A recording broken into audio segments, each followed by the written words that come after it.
This guy has a huge problem. Every time he falls asleep, he immediately wakes up in nightmarish world full of monsters. It's pretty much impossible to survive there, and whenever he dies, he returns to Earth. Kim Woo-jin has been trapped in this exhausting cycle for 12 years. He's gotten used to the pain of dying, but it's impossible to get used to being constantly exhausted for 12 straight years. He tries to get medical help, but no specialist can figure out what's wrong with him. To stop dying in that hellish nightmare, he's forced to study and master weaponry, martial arts, jungle survival, military tactics, and every other discipline that might help him stay alive a little longer. Thanks to all that effort, he starts dying less often. But the fundamental problem of sleep deprivation never goes away. All he wants is to lie down in his bed and get some goddamn sleep, even if only once. Then one day, blood suddenly starts pouring from his nose. Before he can do anything, everything around him becomes blurry, and he dies right there in a pool of blood. When he opens his eyes again, he feels like he's finally had a proper night's sleep, but the sight around him is far too familiar to be happy about it. He's back in the same nightmare world, only this time there's no second chance. It's a terrifying realization, especially with a giant lizard monster lurking nearby. But thanks to his vast experience, our guy knows exactly how to survive here. In fact, he's become the top predator. He leaps out of his hiding spot and slices the monster in half with a single clean strike. Then he begins searching through the corpse for its core. It looks disgusting, but he swallows it whole. Because of a unique ability he discovered, every time he eats a monster core, he gains a portion of that monster's powers.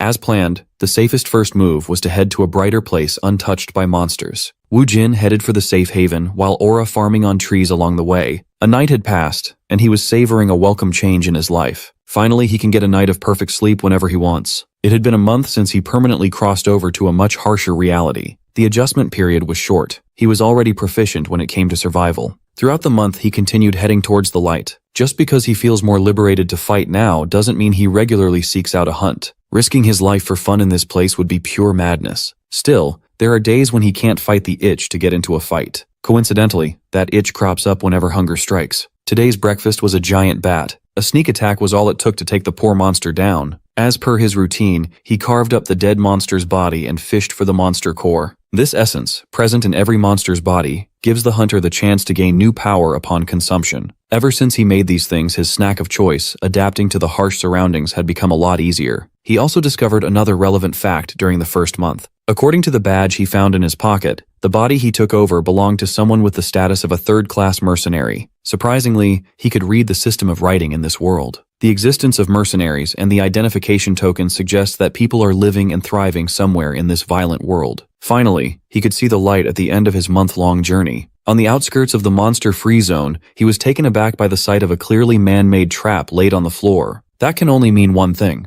There might be people nearby. Elated, he ran faster towards his destination. A few minutes later, he reached a clearing and found a humble wooden house. Excited to interact with another human after a month of solitude, he knocked on the door and found that it was unlocked. He cautiously entered and called out to see if anyone was home. On top of a dining table, he found a leather-bound book. The title reads Demonic Realm Chronicles. Skimming through its contents, he was taken aback. This book detailed the history and practical knowledge of the realm, an encyclopedia of sorts. Everything was recorded quite meticulously too. For the sake of his survival, this thing would be a must-read. While he was engrossed in its contents, he didn't notice the man of the house entering with a crossbow locked, loaded, and aimed at his head. The old man was wary of the stranger standing in the middle of his dining room. One foul move and he wouldn't hesitate to put a hole in Woo-jin's head. While Woo-jin was glad to see another human being after so long, Woo-jin recognized that he must look like a home invader or robber. He raised his hand to signal that he didn't mean any harm. He just found a house in a remote area and came in out of curiosity. The old man did not give a damn about his reason. He was shooed away like an unwanted animal. Woo-jin did not escalate the tension, but before going his own way, he wanted to ask the old man something. Would it be possible to borrow the book? He really wanted to give it a read. If needed, he would be willing to pay a price. The old man asked what he would do if he were refused access to the book. Woo-jin truthfully answered that in that case he won't hesitate to take it by force. He reached for his blade, alarming the old man as he gripped his crossbow tighter. They sized each other up for what felt like forever. Woo-jin had no real estimate of the old man's danger level, but he could feel that he would never lose. Ultimately, the old man lowered his weapon, and cooler heads prevailed. He believed that a petty thief wouldn't necessarily bargain for a book. He introduced himself as Hector. Kim Woo-jin also gave a proper introduction, but his name was quite peculiar and hard to pronounce around these parts, so he went by Jin instead. Hector understood that the young man wanted to get some reading done, but the book was precious to him too. He cannot lend it out to a stranger. If he really wanted to study the material, he'd better stay for a while. In return for free lodging and reading time, he could help with some simple chores around the house. It was a great deal, one that Jin had no problem accepting. And so, he ended up staying at Old Man Hector's house. He was a gruff man, but he was not a bad person by any means. He was even kind enough to feed Jin home-cooked meals. That night was the first time he'd had warm soup in a long time. It was so delicious that the first bite brought him to tears. He briefly considered that Hector might be an angel in disguise. The old man routinely went out to hunt by sunrise. One time, the old man spilled that he was scouring the woods to take revenge on the monster that killed his comrades. Hector looked like a weathered warrior, strong and stoic. Seeing him so nervous whenever he went out to hunt was worrying. Whatever it was he was looking for must be a considerably powerful beast. When the old man leaves, Jin reads through the chronicles, absorbing as much information from the pages as he can.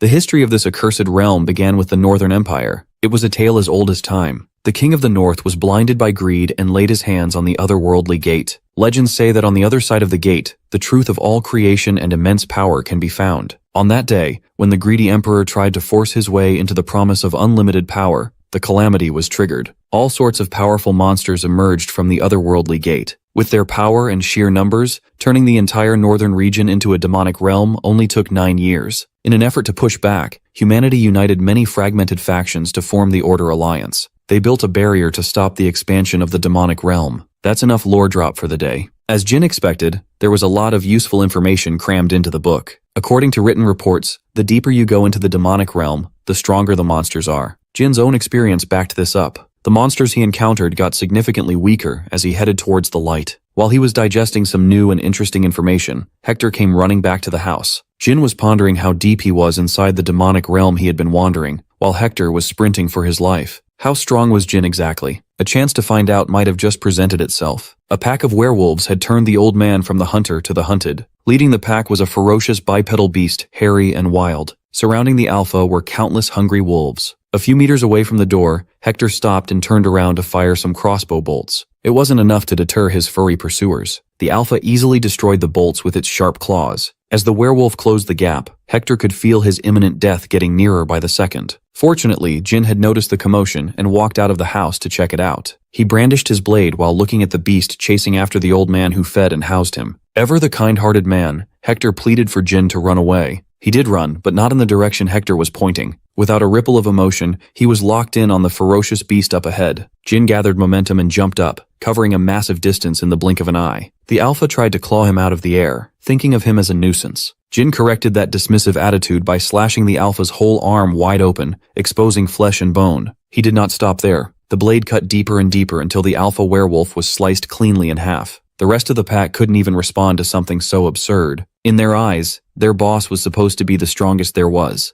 Similarly, Old Man Hector watched the young man with awe and fear. Taking down a werewolf in a single slash was not normal at all. Jin broke the silence by audaciously asking if the alpha was considered a strong monster. Hector found it bizarre that the boy he took in was asking such a ridiculous question. Everyone in the area knows that werewolves are strong, incredibly so. Jin would love to know more about these monsters after he deals with the rest of the pack. The wolves looked at him with rage. He just killed their alpha after all. Jin estimated that he probably faced stronger monsters. But given that about 40 dogs were surrounding the house, he might be screwed if he gets careless. Instead of fighting all these mutts, slicing the throat of the second in command sounded like the most efficient way to shatter their crumbling morale. It was easy to identify the second strongest dog, aside from the dead alpha. The brown-haired werewolf standing at the very front with an exceptionally large build was a promising target. When Jin raised his blade, an air of death emanated from his stance. The werewolf felt the menacing force coming off him and hesitated to make a move. It tried to size him up and looked into his eyes, but eventually averted its gaze like a scared puppy. The second in command started moving, but he wasn't loading up an attack. He was moving to get the fuck out of there, running for his life and leaving the rest of the pack to fend for themselves. Second in command pathetically yelped, presumably telling the other dogs to scatter and run. The pack looked embarrassed by their supposed leader's shameless actions. Even so, they knew they were no match against the human who diced up the alpha. Hector was more surprised that the wolves, known for their pride and bravery, would retreat with their tails tucked between their legs. In his mind, Jin was actually impressed that the second in command assessed the situation and made the right call. After getting rid of the ferocious threat, Hector and Jin returned inside. They carved up the alpha's corpse, cleanly harvesting its ridiculously expensive pelt. There was actually a bounty on the head of this alpha werewolf, 40 gold coins to be exact. Having no frame of reference with regard to the economy, Jin asked the old man if 40 gold coins were a lot of money. Indeed it was. 40 should be enough to live comfortably without working for about 6-7 years. If a trash monster like a werewolf could net him such a huge bounty, doesn't that mean he could just find and kill more monsters whenever he's short on cash? That way, he could keep raking in the bag and live a comfortable life. Perhaps all the suffering over the last 12 years has led him to an easier one. Aside from the intact werewolf pelt, Hector gave Jin some jerky, a pouch of silver coins, and a pioneer map.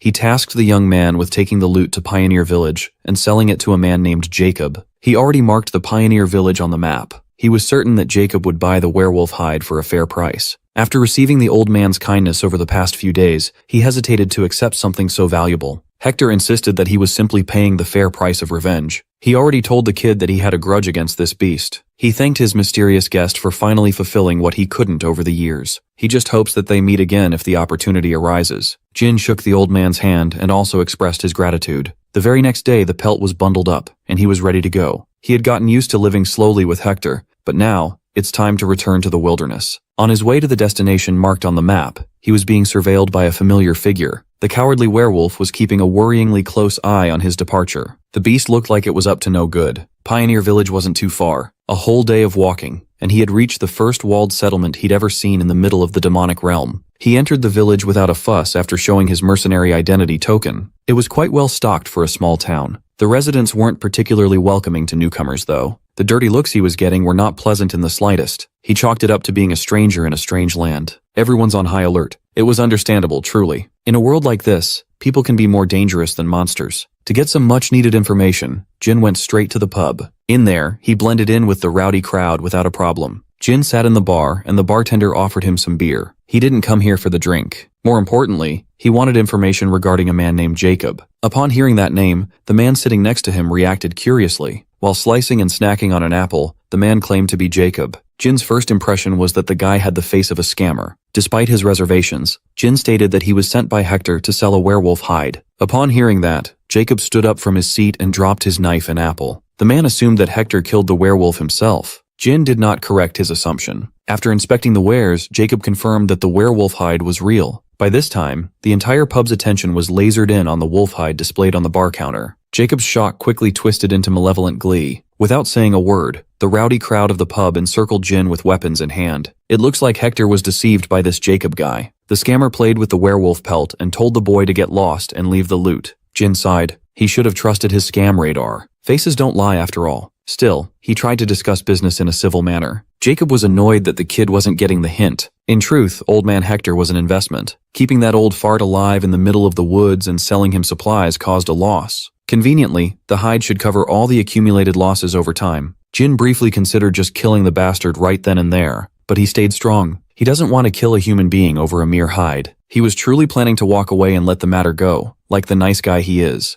That was until Jacob pushed his buttons and spilled beer all over him. The scammer had finally done it. It is fucking on. Wu Jin stood up, letting the bar stool fall. He walked past the goons, who threatened him with menacing looks, and headed for the door. Jacob was very pleased with himself. He intimidated the kid to surrender such valuable material, right? Wrong. Jin was just walking towards the door to get something heavy to seal it with. He turned to Jacob and gave the scumbag a lesson. If he intended to scam someone from the start, it would have been better to go for the neck instead of the back. The scammer scoffed, not realizing what was about to happen. Since the kid doesn't value his own life, Jacob ordered his goons to attack. Jin let them get closer to him. It would be easier and faster that way. People like these won't even give him a guilty conscience once he's done taking their heads. Jin parried the closest goon who tried to stab him with sloppy technique. The parry was so strong that it got the man's whole arm vibrating along with his blade. While stunned, cutting his stomach and letting the entrails pour out was as easy as pie. The next few goons who tried to get to him started falling like flies. A big guy with an axe tried to cut him down with impressive force but horrible timing and skill. In response, he turned a nearby table over to bury the big guy in furniture and soup. While trying to push the heavy wooden table away, the big guy lost all strength when Jin cut his fucking head off. Wu Jin was cold-bloodedly adding to his kill streak like he was taking a casual stroll in the park. Jacob looked at the boy he tried to rob and murder and realized that he wasn't built for this shit. A fighter this strong in this small area, there was no way Jacob wouldn't know about someone like that. At this rate, his goons will fall and he'll die for nothing. The fastest goon in the pub tried to sneak a dual blade attack from Jin's flank, but both arms were cut off before they could make contact. The bald brawler was next. Jin rolled the guy with a shoulder bump and literally dug his fingers through the poor man's chest. To finish the job with a fatality, he separated the brute's upper and lower body with a clean slice. It took him less than a minute to clear the pub of an entire gang. Jacob tried to cause a commotion, yelling at his remaining men to run so he could escape amidst the chaos.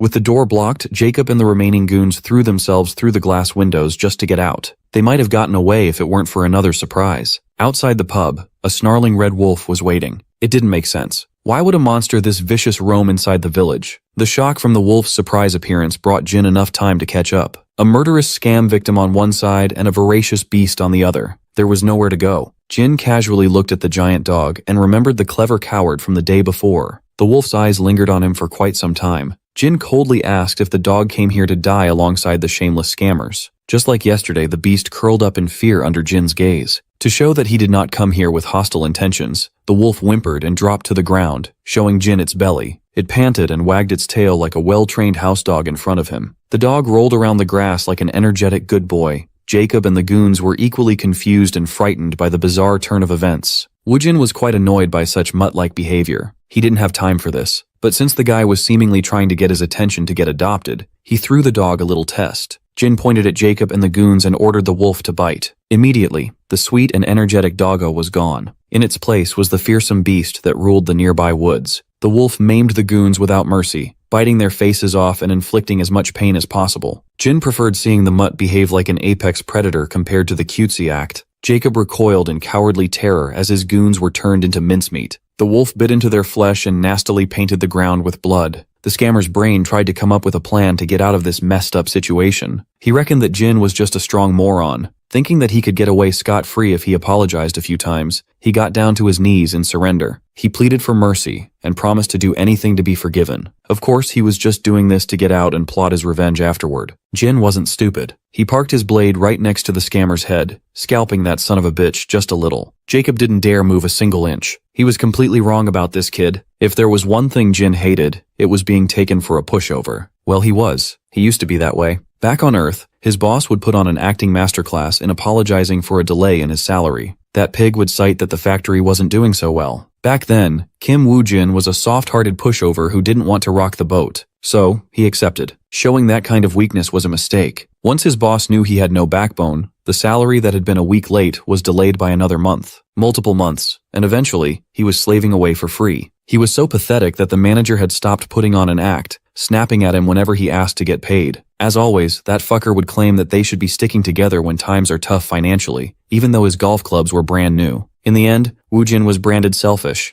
and the treatment got worse. He never wanted to live that way ever again. Jin turned his back on the scammer as he mulled over the valuable lesson he had learned back then. As expected, Jacob immediately pounced on the opportunity to do some fuckery. He drew a short blade hidden in his waist and attacked. The bait was successful. Jin swiftly turned back around to welcome the sneak attack with perfect clarity. He grabbed Jacob's wrist and kept him upright within striking distance. People like Jakin do not know the meaning of the word remorse. The world would be a better place with one less person like that. Jin brandished his blade and decapitated the scammer's head. It was bloodier than a Tarantino movie. In this life, Kim Woo-jin vowed never to be taken advantage of again. With the entire gang of irrelevant goons wiped out, he turned to the mutt that helped him. What should he even do with this guy? Judging by the mutt's subservience, he seemed pretty determined to follow Jin. He even surrendered the stolen bag of coins looted from Jacob's corpse. The mutt was pretty clear in his desire to tag along. He was acting awfully close to the man who killed the alpha of his pack. The big guy seemed clever enough. They should get along from now on. After the massacre, Jin retreated to an inn that had a room big enough to accommodate his new furry friend. Once again, he had a restful and perfect deep sleep. Nights like those will never go unappreciated. The morning felt so refreshing. He felt like he could fly. After stretching his severely scarred body, he went out to a nearby stream to wash his bloody clothes. While trying his best to scrub away the stains of yesterday's scuffle, he contemplated. He just killed a person for the first time. He killed a whole gang, in fact. Much to his surprise and concern, he felt no hint of guilt in his conscience. Maybe it was because the people he killed were scum, but that wasn't the real reason. Instead of guilt, the emotion he felt at that time was the same as when he was out hunting monsters. It was an intense thrill, indescribable by mere words. There is a change occurring something inside him. Perhaps he was cursed. Nevertheless, the most important thing was survival. One thing is certain. His life in this nightmare world will be vastly different from the unfulfilled life he once led. He won't suffer absurdity, and he will live in abundance. That will be his mantra from now on.